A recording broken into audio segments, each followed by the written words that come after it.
सितारा recording studio Delhi. Music by Amit Arya.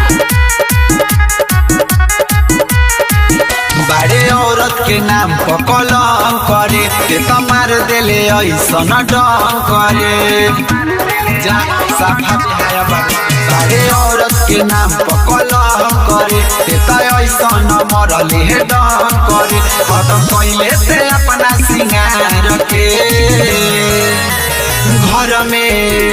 घर में बोलाई के यार के कतल करवैले भातार के।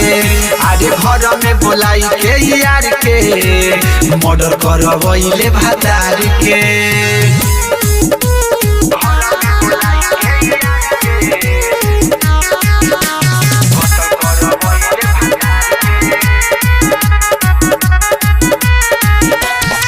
कइले ऐसन कुकर मरे आइला तोरा सर मरे बानर जैसन यार से मिलके नचले अपन घर मरे।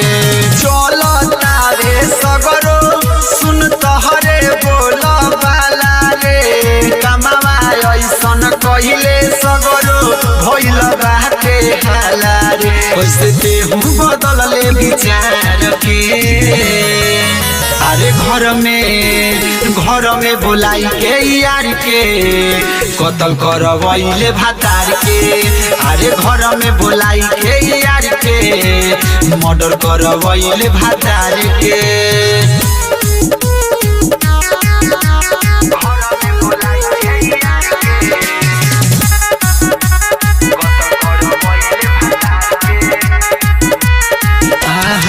कहे सुनु सतरंगी अक्षय पिंटू तूफानी रे प्यार के चक्कर में पड़ के अपने कइले बारे हानि रे।